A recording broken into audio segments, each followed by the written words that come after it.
Daniel Harper stood in the middle of the diplomatic wing on Meridian Point Station. His hands were covered in grease from fixing a broken air filter. He was not expecting the message that came through his tablet. Ambassador Vexnar wanted to see him right away. The message said it was urgent. Daniel had been working on the space station for 3 years. He was a human engineer who fixed things when they broke. Most days were simple. He repaired machines, checked systems, and made sure everything worked properly. He liked his job. It was quiet and steady. He got along well with the aliens who lived and worked on the station. But a call from Ambassador Vexnar was different. The ambassador was a draconid, a tall reptilian alien with dark green scales and sharp yellow eyes. The draconids were an old and powerful race in the Galactic Coalition. They did not call humans for small reasons. Daniel cleaned his hands quickly and walked to the ambassador's office. The office was large and cold. The temperature was set for reptilian comfort, not human. Daniel tried not to shiver as he entered. Ambassador Vexnar sat behind a wide desk made of dark metal. The ambassador looked at Daniel with an expression that was hard to read. Draconid faces did not show emotion the way human faces did. Next to the desk was a small container. It was about the size of a large box. Daniel could hear soft sounds coming from inside it. Weak breathing. A tiny whimper. The ambassador spoke in a deep voice. His words were formal and careful. He said that Daniel had served the station well for 3 years. He said that humans were still new to the coalition and needed to learn many things. Then he stood and walked to the container. He opened it. Inside was a dragon, but it was not like the dragons Daniel had seen in pictures and videos. Those dragons were large and powerful, with scales that shined like metal. They moved with grace and strength. This dragon was small and sick. She was barely bigger than a large dog. Her scales were completely white, so pale they looked almost transparent. Her eyes were pink like a rabbit's eyes. She lay on her side, breathing in short, painful gasps. Her wings were folded against her body, thin and weak. Daniel felt his chest tighten. He had never seen anything look so fragile and sick. The dragon's ribs showed through her scales. Her tail hung limp. When she opened her eyes and looked at him, he saw pain and exhaustion in that pale pink gaze. Ambassador Vexnar explained that this was a gift. He said the dragon's name was Ash. She was born with a genetic defect. Her body could not process the special nutrients that dragons needed to survive. Among the draconids, such dragons were considered flawed. They could not be fixed. The ambassador said it would be a waste of resources to try to save her. The kind thing to do was to let her die peacefully or end her suffering quickly. Daniel stared at the ambassador. He could not believe what he was hearing. This was not a gift. This was a test. Maybe it was even meant as an insult. The ambassador was telling him to accept that some things could not be saved. To learn that not every life was worth the effort. To understand the draconid way of thinking. Daniel looked back at Ash. She was trying to lift her head. The effort seemed to take all her strength. She made a soft sound, somewhere between a chirp and a whimper. Then her head fell back down. Something inside Daniel decided in that moment. He did not care what the ambassador expected. He did not care about diplomatic lessons or cultural understanding. He looked at the dying dragon and saw a living being who was suffering. A being who deserved better than this. He asked if there was any treatment, any medicine or procedure that could help. The ambassador said yes, there were treatments, but they were expensive. They required special synthetic enzymes that were hard to make. The draconids controlled the supply and they would not waste it on a defective dragon. Besides, the ambassador added, even with treatment, Ash would never be normal. She would always be weak, always flawed. Daniel did not argue. He knew it would not help. Instead, he carefully picked up Ash. She was so light it scared him. He could feel every bone through her scales. She made that soft sound again, but this time it seemed less painful, maybe even a little hopeful. He carried her back to his quarters. People stared as he walked through the station corridors. Some were curious. Some looked disapproving. A few humans gave him worried looks. Everyone on the station would know about this within an hour. Word traveled fast in a closed environment like Meridian Point. His quarters were small but comfortable. He made a soft bed for Ash using blankets and cushions.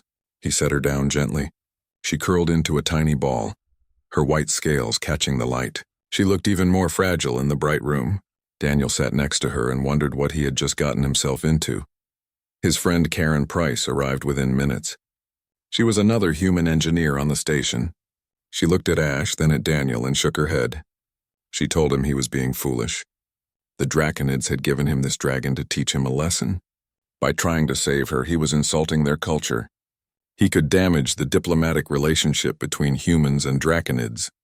Was one dying dragon worth that risk? Daniel listened to her concerns. He understood them, but he could not accept them. He looked at Ash sleeping on her makeshift bed. He looked at Karen. He said that he was going to try. He did not know if he could save her. He did not even know where to start. But he was going to try. Karen sighed. She knew that tone in his voice. She knew Daniel well enough to recognize when he had made up his mind. She said she thought he was crazy. Then she asked what he needed. That night, after Karen left, Daniel started researching.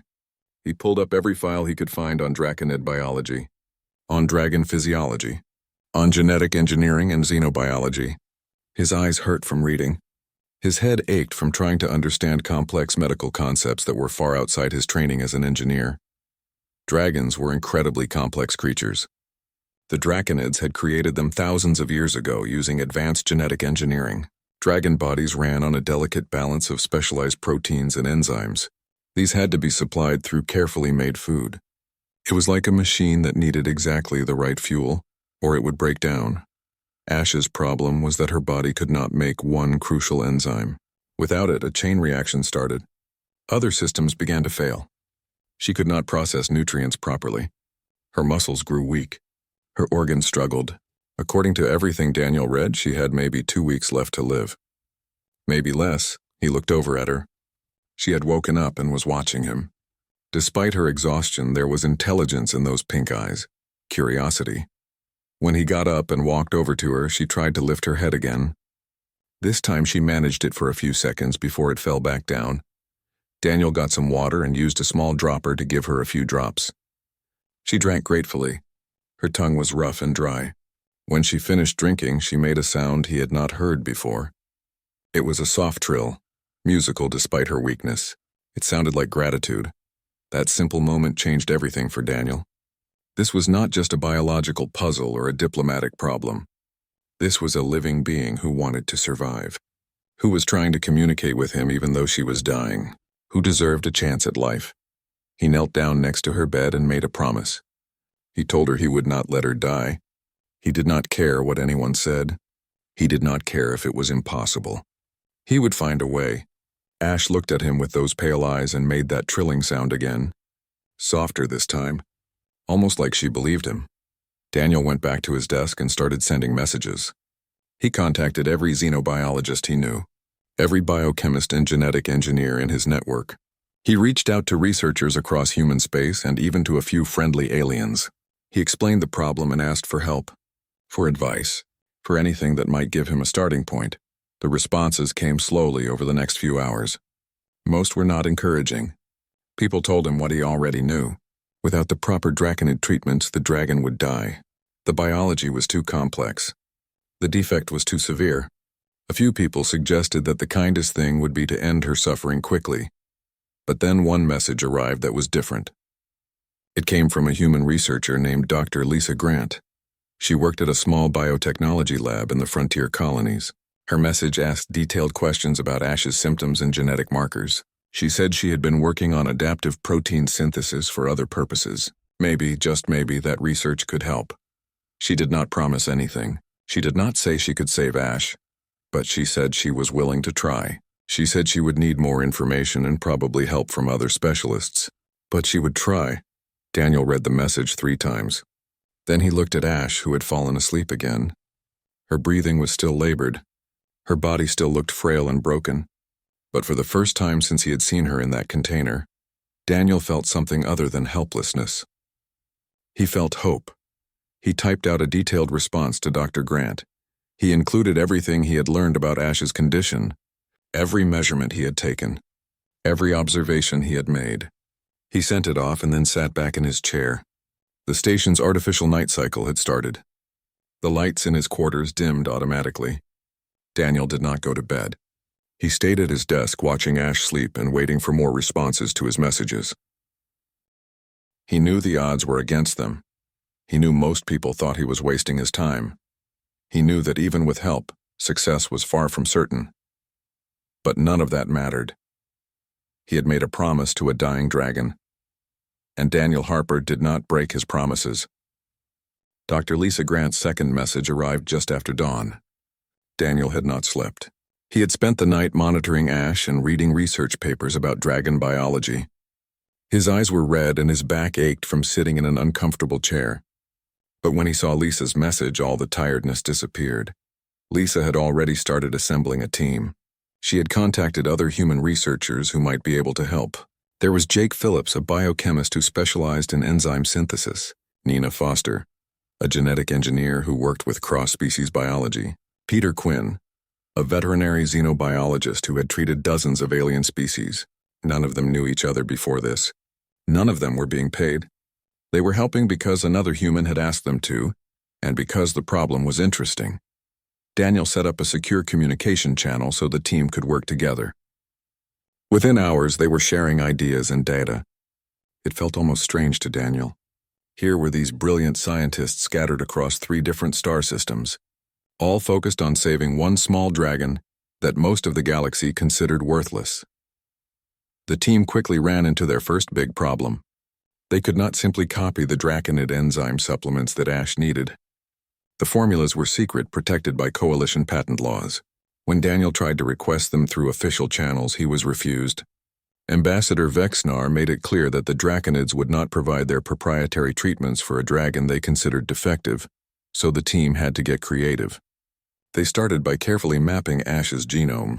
Daniel had to collect samples, which meant taking tiny amounts of blood and tissue. He hated doing it. Ash was already so weak and the procedures caused her pain. But she seemed to understand that he was trying to help. She stayed still and only whimpered a little when the needles went in. After 3 days of analysis, Lisa called with news. She said Ash's missing enzyme was similar to proteins found in several Earth organisms, bacteria specifically. Lisa proposed a radical idea. What if they used modified bacteria to produce a version of the enzyme? It would not be perfect. It might not work at all, but it was their best chance. The team went to work. Jake began developing the bacterial cultures. Nina worked on modifying their genetic code. Peter researched how to safely administer the treatment to Ash without causing more harm. Daniel became the link between all of them, coordinating their efforts and providing constant updates on Ash's condition. Meanwhile, Ash was getting worse. By the end of the first week, she could barely lift her head. She stopped making sounds. Her breathing became even more labored. Daniel had to feed her by hand, using a dropper to get water and liquid nutrients into her mouth. Sometimes she was too weak even to swallow. Word of what Daniel was doing spread through the station. The reactions were mixed. Most aliens thought he was wasting his time and resources. Several filed formal complaints saying that he was disrespecting draconid culture. The station administrator called him in for a meeting and warned him that he might face disciplinary action. But some people supported him. A Varelian trader named Kex heard about the project and donated rare minerals that the research team needed for synthesizing compounds. He did not explain why he was helping. He just left the materials at Daniel's door with a note that said good luck. Even more surprising was the young draconid technician who showed up at Daniel's quarters one night. His name was Scarix. He was nervous and kept looking around as if afraid of being caught. He had brought data files about dragon biology that were not available in public databases. He said he did not agree with how his people treated defective dragons. He thought Ash deserved a chance. Then he left quickly before Daniel could thank him properly. The human population on the station began to rally around Daniel.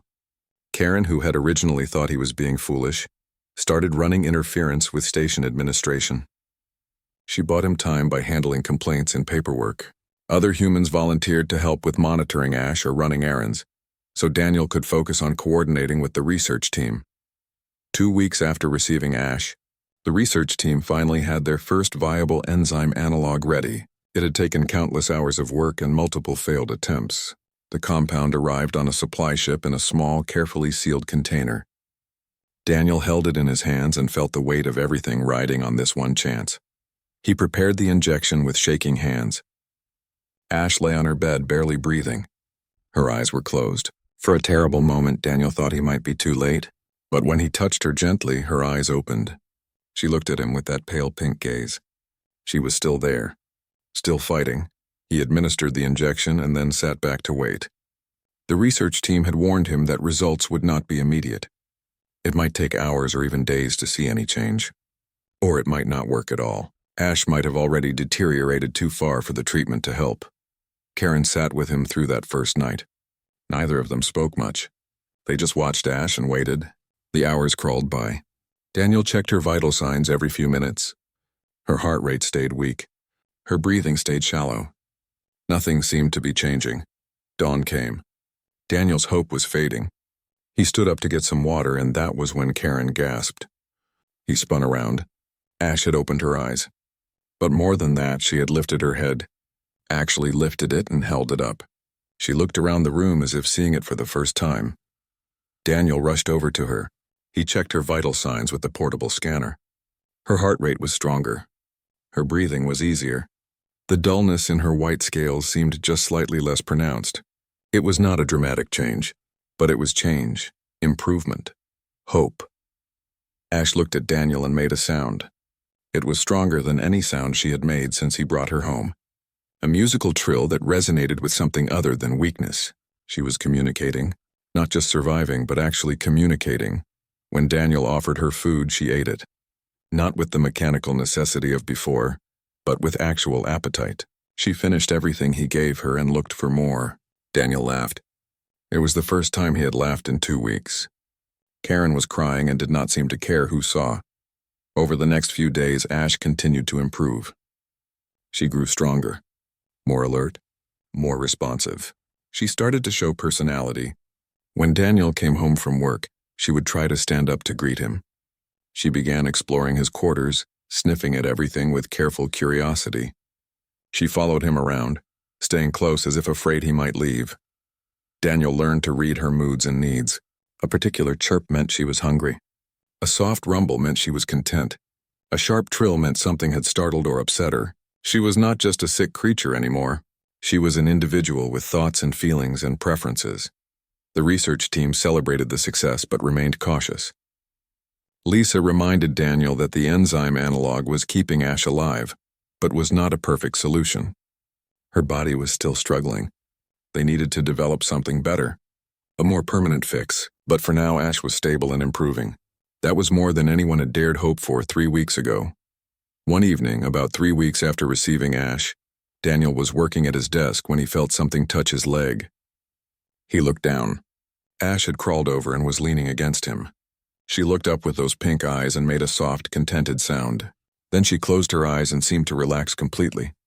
Daniel realized what was happening. Ash was not just seeking warmth or comfort. She was bonding with him. Dragons were intelligent creatures capable of forming deep emotional connections. Ash had chosen him, not as a caretaker or owner, but as family. As her person, he reached down and gently stroked her head. Her scales were smoother now, less rough and dry than before. She leaned into his touch and made that rumbling sound of contentment. In that moment, Daniel understood that this was no longer just about saving a life. This was about family, about connection, about love. A few days later, something incredible happened. Daniel was cleaning his quarters while Ash watched from her bed. She had been getting stronger every day. Her wings no longer hung limp, but folded properly against her body. She could walk around without getting exhausted. She was eating regularly and had even gained a little weight. Then Ash stood up. She stretched her wings out fully for the first time since Daniel had met her. They were still thin and weak, but they spread wide. She looked at the space between her bed and the couch. She crouched down, and then she jumped.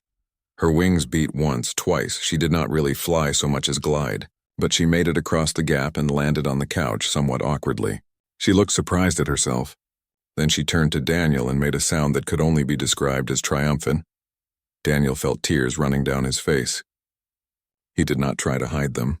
Ash had just attempted to fly. It was not graceful or sustained. But she had done it. A dragon who was supposed to be dead was trying to fly, was living, was thriving. That night, Daniel sent a message to the research team describing what had happened. Lisa's response came back quickly. She said they had done more than save Ash's life. They had given her a future, a chance at the life she was supposed to be denied. And that, Lisa wrote, was what made all the effort worthwhile. Daniel looked at Ash, who had curled up on the couch and fallen asleep. Her breathing was deep and steady. Her scales had a subtle luster to them now. She looked peaceful, healthy, alive. He thought about the dying creature in that container a month ago. He thought about everyone who had told him to give up. He thought about the promise he had made to her. He had refused to let her die, and she had refused to give up. Together, against all odds and expectations, they had succeeded. Not perfectly, not completely, but enough. For now, that was enough. The message from Ambassador Vexnar came exactly 5 weeks after Daniel had taken Ash home. It was formal and cold. The ambassador requested a meeting with Daniel in the diplomatic wing. The message said Daniel should come alone. It did not say why, but Daniel knew. The Draconids had noticed Ash's improvement. They were not happy about it. Daniel walked into the meeting room and found himself facing not just Ambassador Vexnar, but an entire delegation of Draconids. There were 5 of them, all dressed in formal robes. The one in the center was introduced as High Geneticist Vorthen. He was older than the others, with darker scales and eyes that seemed to see through everything. Vorthen spoke first. His voice was sharp and precise. He said he had reviewed all the data on Ash's treatment. He called it dangerous and irresponsible. He said the enzyme analog Daniel was using was unstable and could cause long-term damage to Ash's system. He accused Daniel of experimenting on a living creature without proper authorization. He said Daniel was interfering with Draconid cultural practices. Daniel listened quietly. He had expected this. What surprised him was the anger underneath Vorthen's formal words.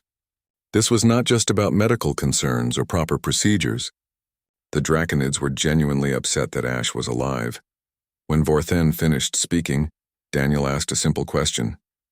Was Ash suffering? Was she in pain? Was her quality of life poor?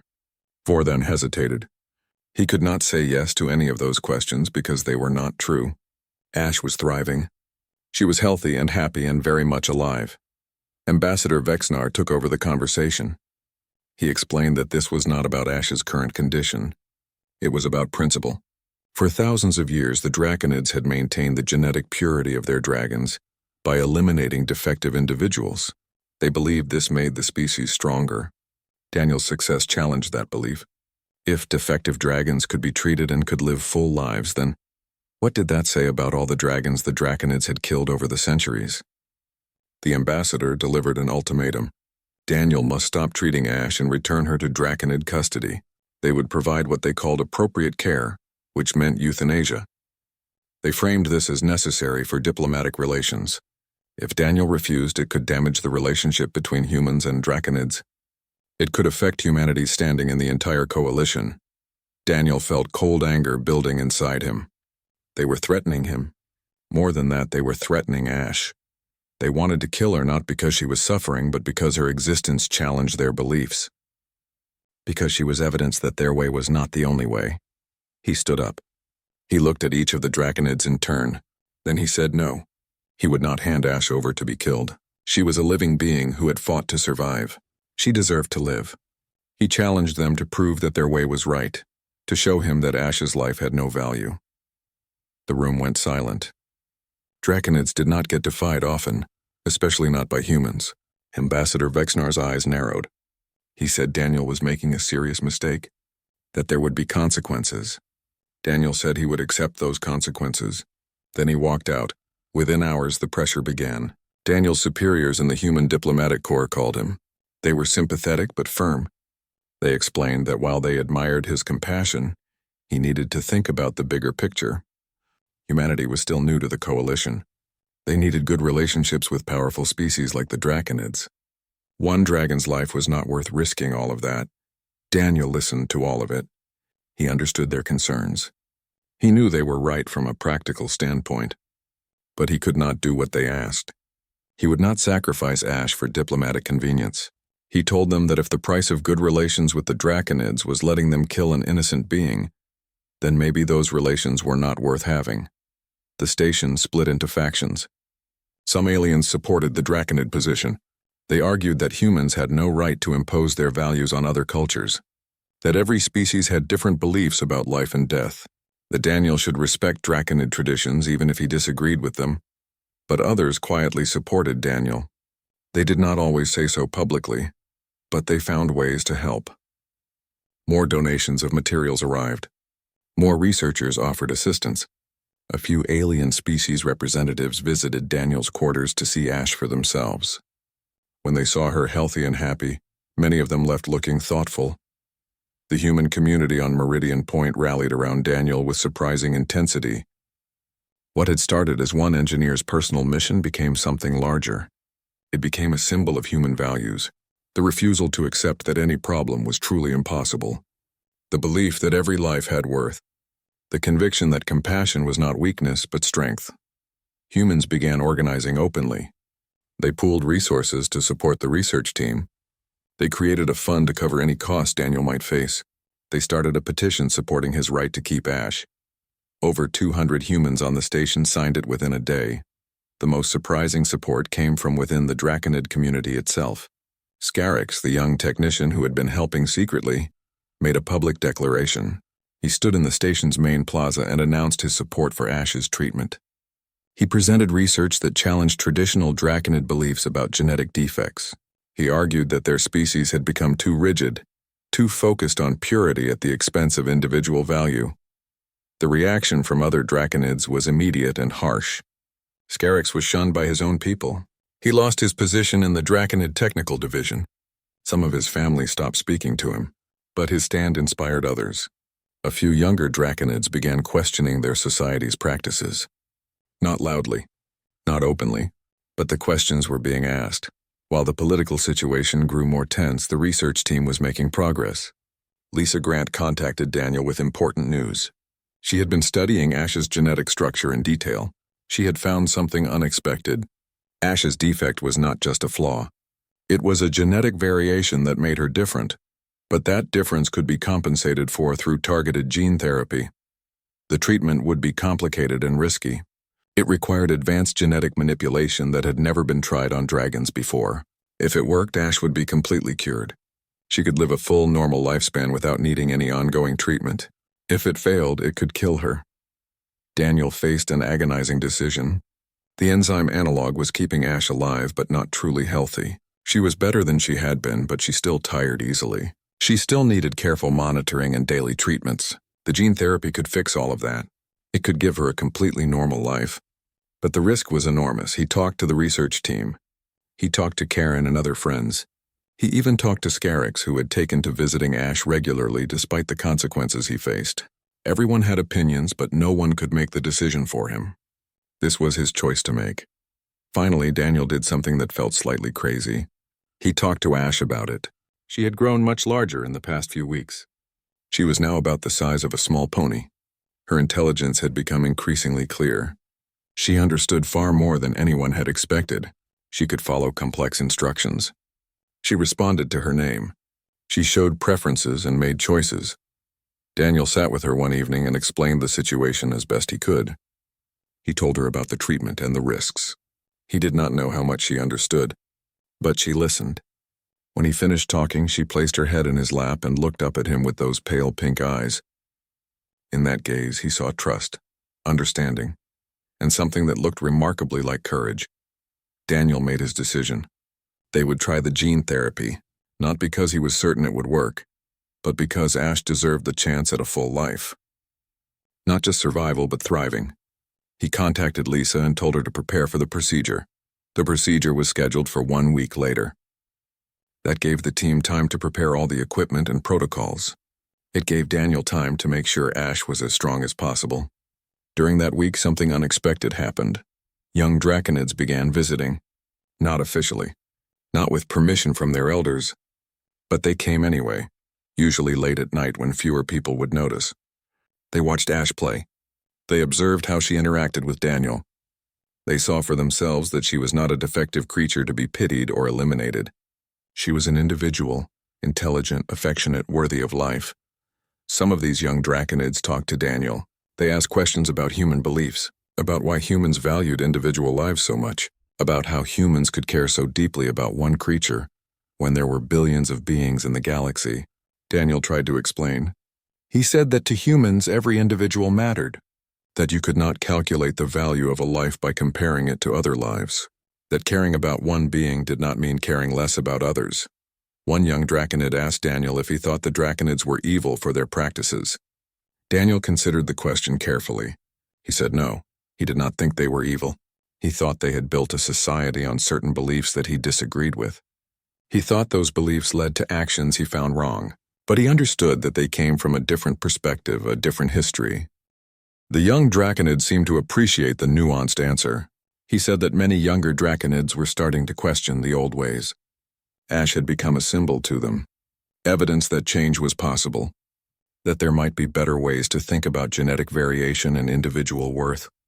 On the night before the procedure, Daniel did not sleep. He stayed awake with Ash. She seemed to sense that something important was coming. She was calmer than usual, less playful. She stayed close to Daniel, occasionally making soft sounds as if trying to comfort him. He talked to her through the night. He made promises he hoped he could keep. He told her about all the things they would do together if the procedure worked. Flying in the cargo bay, exploring the station, maybe even visiting other worlds someday. Ash listened to everything, her eyes never leaving his face. As dawn approached, Daniel realized something. Regardless of what happened tomorrow, he had already succeeded in one crucial way. He had proven that Ash deserved to be here, that her life had value, that refusing to accept the unacceptable was not just stubbornness but a form of courage.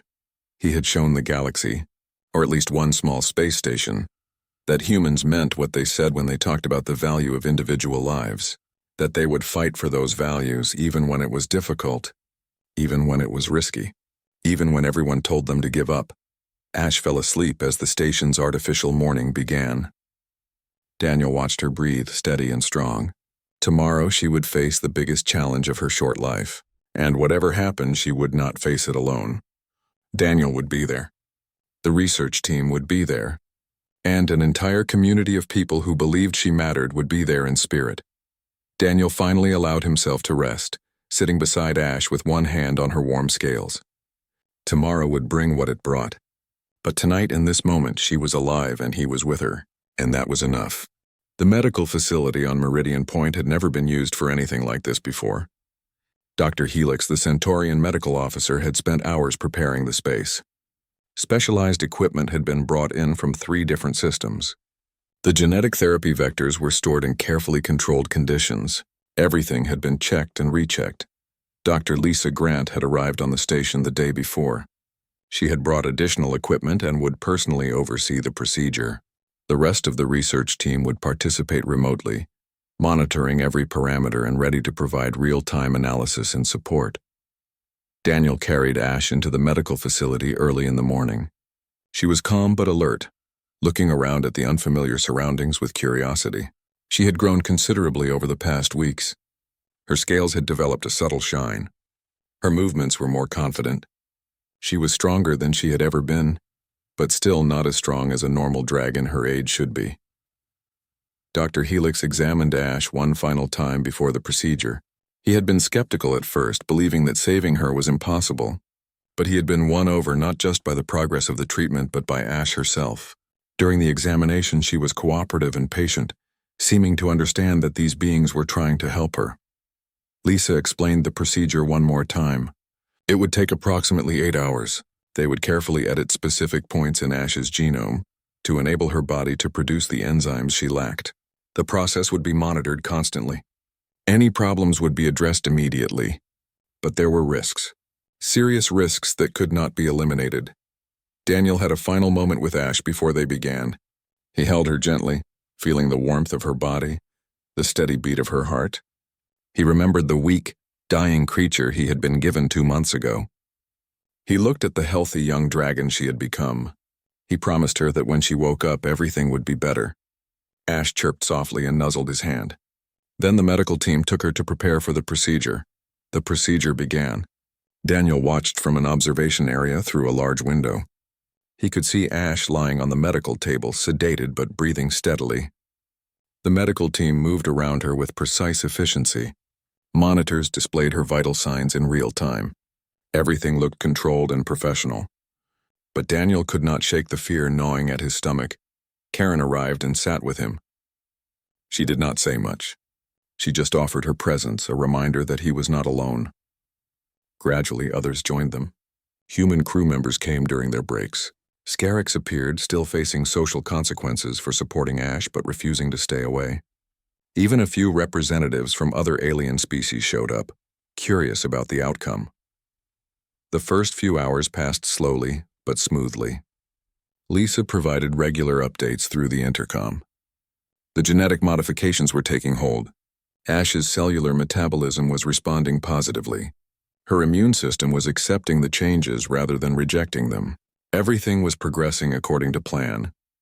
Then, 4 hours into the procedure, complications arose. Ash's body temperature began to spike. Her heart rate became irregular. The monitors started flashing warning signals. The medical team moved faster, voices sharp with urgency. Lisa called for additional medications to stabilize Ash's condition. Daniel stood up, his hands pressed against the window. He could see the concern on the medical team's faces. He could see Ash's body trembling on the table. For several terrifying minutes, it looked like they were losing her. The monitors showed her vital signs dropping. Her breathing became labored even under sedation. Dr. Helix came to the observation window. His expression was grim. He explained that they might need to abort the therapy and hope that Ash could recover with just the enzyme analog support. The alternative was to continue and risk losing her completely. The decision, he said, was Daniel's to make. Daniel felt the weight of that decision crushing down on him. Every instinct screamed to stop, to not risk Ash's life any further. But he forced himself to look at the monitors more carefully, to analyze what he was seeing beyond his fear. Ash's vitals were erratic, but there was a pattern. Her body was not rejecting the therapy. It was fighting to accept it. Struggling to adapt to changes at a fundamental level, he made a decision that went against every safety protocol. He told them to continue, not because he was certain it would work, but because he believed Ash was strong enough to make it through. He had spent weeks learning to read her, understanding her resilience. He trusted that strength now. Dr. Helix looked at him for a long moment. Then he nodded and returned to the medical suite. The team adjusted their approach. Instead of trying to force Ash's body into a predetermined pattern, they began working with her natural responses, adapting the treatment in real time to match what her body was telling them. Lisa, connecting remotely and seeing the same patterns Daniel had noticed, had a realization. She shared it with the team immediately. Ash's genetic structure was more adaptive than they had anticipated. The very defect that was supposed to be her weakness was actually evidence of a more flexible genome, one that could accept changes more readily than a normal dragon. Slowly, agonizingly, Ash's vitals began to stabilize. The crisis passed. The temperature spike decreased. Her heart rate settled into a more regular rhythm. The genetic modifications continued, and this time her body accepted them more smoothly. The team worked through the remaining hours with renewed confidence but constant vigilance. Finally, after 8.5 hours, the procedure was complete. The team administered the final sequences and began the careful process of bringing Ash out of sedation. Daniel was allowed into the medical suite. He stood next to the table where Ash lay, his heart pounding as he waited for her to wake. Her eyes opened. For a moment she looked confused, disoriented by the sedation and the unfamiliar surroundings. Then she focused on Daniel's face. She made a soft sound, weak but unmistakably her.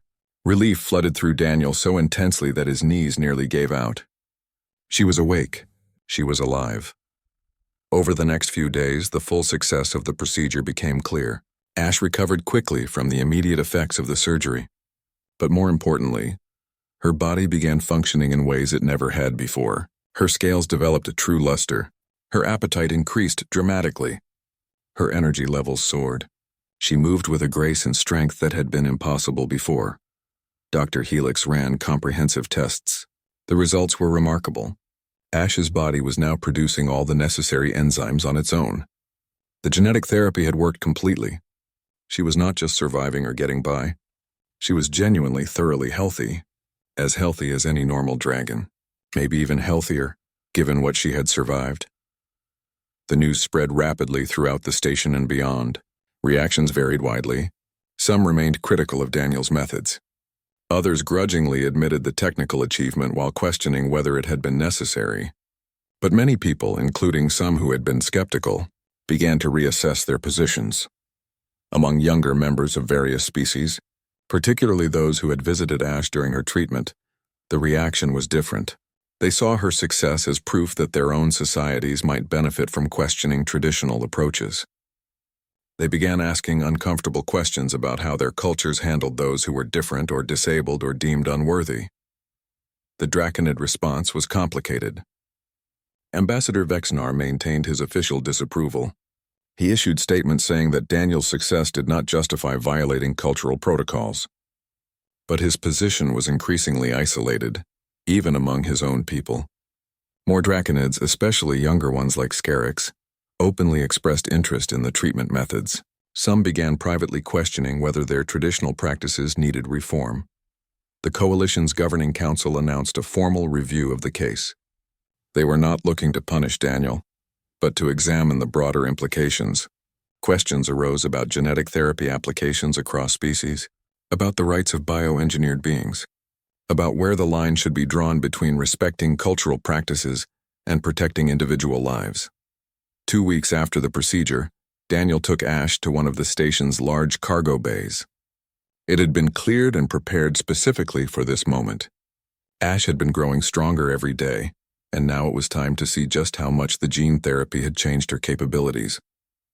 Ash stood on a raised platform in the middle of the bay. She stretched her wings fully, and Daniel was struck by how much larger and stronger they looked. The thin, weak membranes were gone. These wings were powerful and functional. Ash looked at the space around her, gauging distances. Then she launched herself into the air. She flew. Not gliding, not struggling, but actual sustained flight. Her wings beat with strong, steady rhythm. She circled the cargo bay with obvious joy, climbing higher, executing turns with natural grace. She was not just capable of flight. She was good at it. A natural, the way dragons were supposed to be. People had gathered to watch. Humans, aliens, even a few Draconids who had come despite knowing they would be judged for it. As Ash flew above them, showing off her newfound strength and skill, there was a collective sense of wonder. This was not supposed to be possible. The dying dragon, who was meant to teach a lesson about accepting limitations, had instead become living proof that limitations could be overcome. Ash eventually landed beside Daniel. Her scales were gleaming, pure white, with that subtle pearlescent quality that made her unique even among dragons. She was breathing hard, but with exertion rather than weakness. She looked at Daniel and made a sound that was pure triumph. Then she nuzzled his hand, a reminder that despite all her strength, she still considered him her family. Daniel felt tears streaming down his face. He did not try to hide them. Ash was not just alive. She was thriving. She was everything she was supposed to be denied.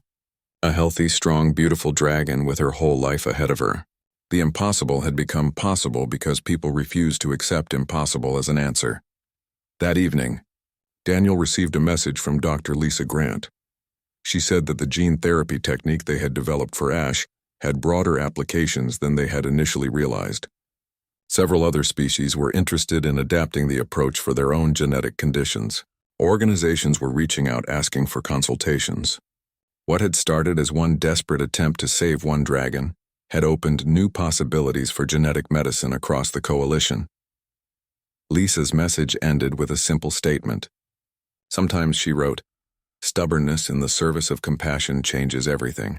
One person refusing to give up can create ripples that spread farther than anyone could predict." Daniel had proven that, and the galaxy was better for it. Daniel saved the message and looked at Ash, who was sleeping peacefully on her bed. She had grown too large for the makeshift cushions now. Tomorrow he would need to requisition a larger space for her. She was going to keep growing, keep getting stronger. She was going to live a full dragon's lifespan, decades of health and happiness that she was supposed to be denied. He thought about the promise he had made to her that first night. He had told her he would not let her die. He had kept that promise. But she had given him something too. She had shown him, and through him shown the entire station, what was possible when you refused to accept the unacceptable. When you cared enough to fight for one life, even when everyone said that life did not matter, tomorrow would bring new challenges. The political situation was far from resolved. The debate about genetic therapy and bioengineered beings was just beginning. But tonight, Daniel allowed himself to simply be grateful. Grateful for Ash, for the people who had helped save her, and for the proof that compassion combined with determination could achieve the impossible.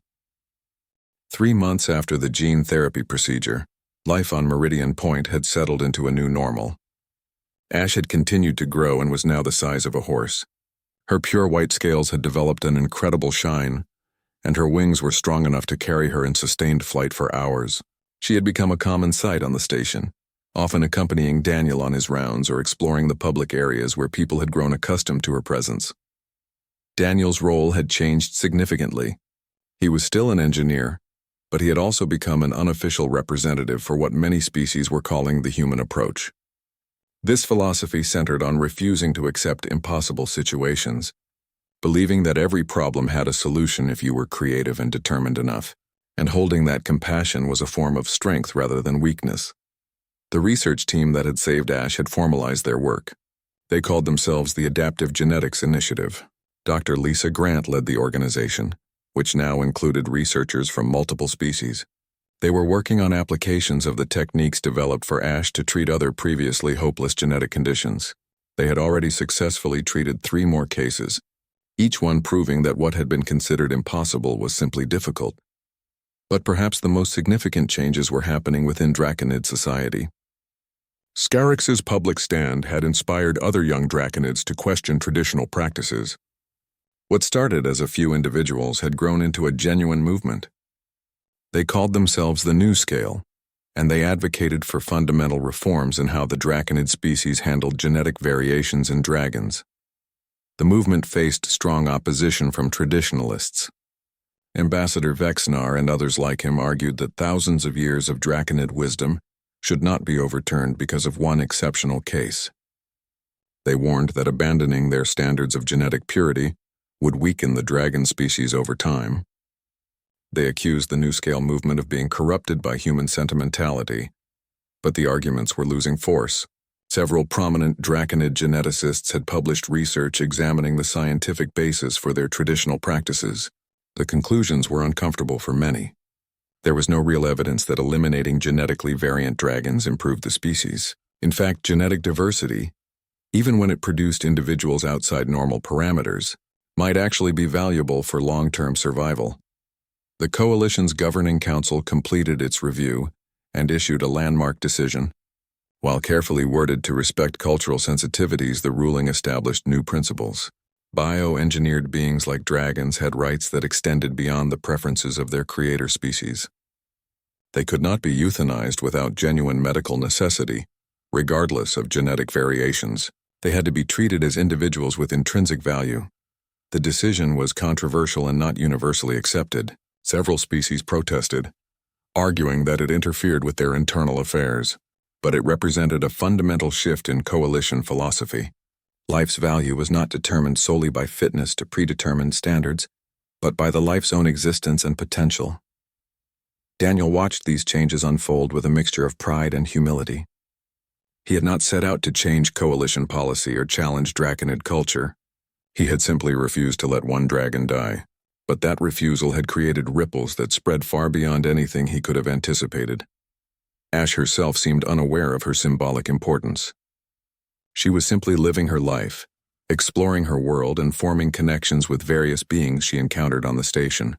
Her intelligence had proven remarkable. She could understand complex instructions and seemed to grasp nuanced social situations. She communicated through a combination of vocalizations, body language, and a simple symbol interface that Daniel had developed for her. Young aliens were drawn to Ash in ways that surprised everyone. Children and adolescents from species that struggled with emotional expression seemed to find comfort in her presence. She had a gift for understanding them, for responding to their moods and needs. Daniel often found Ash surrounded by a diverse group of youngsters, all of them more relaxed around her than they might be with adults of any species. The young Draconids who had begun visiting Ash months ago had become regular companions. Despite continued disapproval from their elders, they spent time with her, learning about her experiences and sharing their own struggles with the rigid expectations of Draconid society. Ash treated them with particular gentleness, as if she understood what they had risked to acknowledge her right to exist. 6 months after receiving Ash, Daniel was invited to speak at a Coalition educational conference. Representatives from dozens of species wanted to hear about what had happened. Not just the technical details of the treatment, but the philosophy behind it. Why had one human refused to accept what an entire ancient civilization considered inevitable? Daniel struggled with how to explain something that felt so natural to him. Finally, he spoke simply. He said that Ash had mattered because she was alive and wanted to live. Everything that came after, all the technical achievements and policy changes, none of that was the point. The point was that one being deserved a chance, and he had the ability to provide that chance. He talked about what he saw as humanity's gift to the Coalition. Not superior technology or military strength or diplomatic skills. The gift was a stubborn, sometimes irrational refusal to give up on any life that wanted to live. The gift was caring when logic said not to, trying when wisdom said to quit, and believing in possibilities that everyone else had dismissed. The response to his speech was mixed. Some species found his perspective inspiring. Others thought it was naive or impractical. But everyone listened, and many, particularly younger listeners, began questioning their own society's approaches to similar situations. Word of Ash's story continued to spread throughout Coalition space and human territories. It became a cultural touchstone, referenced in discussions about ethics, medical treatment, and the value of individual lives. Schools taught about it as an example of creative problem-solving and moral courage. Diplomatic training programs used it as a case study in navigating cultural conflicts while maintaining core values. Other species in the Coalition began to understand something about humanity. The emotional responses that sometimes seemed illogical, the refusal to accept practical limitations, the tendency to form deep attachments to unlikely causes. These were not weaknesses. They were fundamental aspects of human nature that made humans uniquely suited to certain challenges. When faced with problems that seemed insurmountable, when logic and tradition offered no solutions, more species began asking the question that was becoming common across the Coalition: what would a human do? And often, that question led to new approaches, creative solutions, and outcomes that had seemed impossible. 1 year after receiving Ash, Daniel got an unexpected visitor.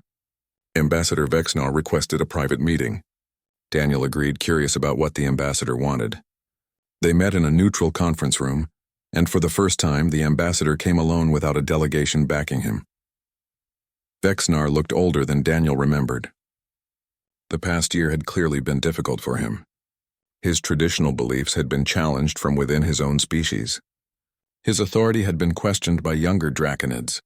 The Coalition's ruling had implicitly criticized practices he had supported his entire life.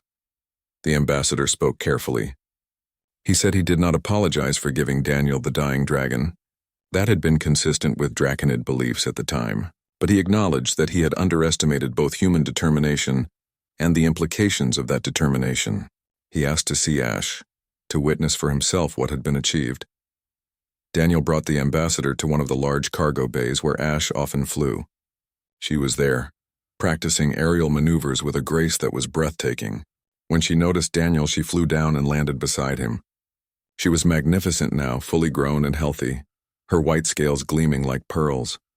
Ash looked at Ambassador Vexnar with what seemed like recognition. She had been barely conscious when he gave her to Daniel, but some memory apparently remained. She did not show hostility. Instead, she lowered her head slightly in what looked like a formal greeting, a gesture Daniel had seen other dragons use with draconids. Vexnar stood still for a long moment, looking at Ash. Then he did something Daniel had never seen a draconid do. He reached out slowly and touched Ash's snout with one clawed hand. It was a gesture of respect, of acknowledgement. He spoke quietly, saying that the galaxy was better for her presence in it. It was as close to an apology as his nature would allow. Daniel accepted it in the spirit it was offered. He understood that Vexnar had been raised in a culture with very different values. Changing such deeply held beliefs was difficult, perhaps impossible for someone of the ambassador's generation. But the acknowledgement itself was significant. As time passed, more changes rippled through Coalition space. The Adaptive Genetics Initiative treated dozens of previously hopeless cases. New medical techniques were developed based on principles learned from saving Ash. Other species began adopting more flexible approaches to genetic variation and disability. Within Draconid society, reforms came slowly but steadily. Albino dragons and those with other genetic variations began receiving treatment rather than euthanasia. The New Scale movement, led by Scarix and others, gained political influence. Traditional practices were not abandoned entirely, but they were no longer absolute. Exceptions were made. Individual cases were considered. The rigid certainty that had characterized Draconid culture for millennia began to soften. Daniel continued his work as an engineer, but he also became a consultant and advisor on situations involving human-alien cultural conflicts. He never claimed to be an expert on diplomacy or ethics. He simply told the story of Ash and explained the human perspective. Often that was enough to help find solutions. Ash remained at the center of his life. She was family in every meaningful sense. They had developed a partnership based on mutual trust and affection. She accompanied him when possible, served as an unofficial ambassador in her own right, and continued to inspire beings of all species who encountered her. One evening, 2 years after receiving Ash, Daniel sat with her in an observation lounge overlooking the stars. She had grown into her full size now, a magnificent dragon by any standard. Her albinism, once considered a fatal defect, now seemed like a mark of uniqueness. She was not lesser for being different. She was simply herself. Daniel thought about everything that had changed since that day in Ambassador Vexnar's office. He thought about the dying creature in the container and the healthy dragon beside him now. He thought about all the lives that had been saved because one human refused to accept the unacceptable. Ash made a soft sound and extended one wing to encompass Daniel in a draconic embrace. He leaned against her warm scales and watched the ships moving through space outside the station. Each ship carried beings going about their lives, many of them now influenced in small ways by the story of one human and one dragon. The galaxy was changing. Not quickly, not completely, but change was happening. Societies that had operated the same way for thousands of years were questioning old assumptions. Beings who had been taught that some problems were unsolvable were learning to try anyway, and it all traced back to one simple act of refusal. They gave a human a dying albino dragon. The human refused to let her die. And in that refusal, in that stubborn insistence that one life mattered enough to fight for, everything changed. Not because Daniel had intended to change things. He had simply done what felt right, what felt human. He had seen suffering and could not look away. He had seen an impossible situation and refused to accept it. He had seen one life that mattered and fought for it. That was humanity's real contribution to the coalition. Not advanced technology or military might, not diplomatic skill or economic power. Humanity's gift was the simple, stubborn, deeply emotional refusal to give up on any life that wanted to live. The gift was caring when logic said not to. The gift was trying when everyone said it was impossible. The gift was love, compassion, and determination combined in ways that could achieve the impossible. Ash shifted beside him, comfortable and content. She looked out at the stars with him, a dragon who was never supposed to exist, alive and thriving against all odds. She was living proof of what was possible when someone refused to accept limitations, when someone cared enough to fight, when someone believed that one life, any life, was worth saving. Daniel smiled and rested his hand on her scales. They had saved each other in ways that went beyond the physical. She had given him purpose. He had given her life. Together they had shown the galaxy something important about what it meant to refuse the unacceptable. The story would be told for generations. The human who refused to let the dying dragon die. The dragon who survived against impossible odds. The ripples that spread across an entire civilization. And at the heart of it all was something simple and profound. Love, determination. The belief that every individual life has value. The refusal to give up. These were the things that made humanity special in the coalition. These were the gifts humans brought to the stars.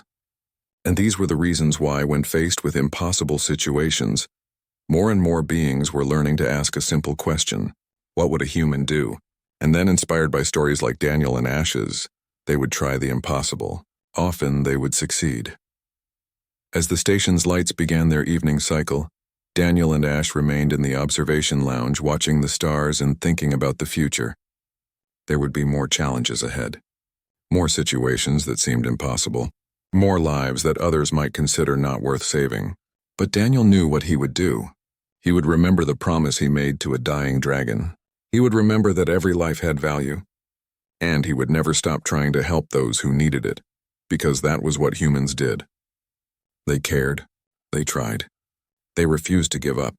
And sometimes, often enough to matter, they achieved the impossible. They gave him a dying albino dragon. The human refused to let her die, and the galaxy became a better place because of it.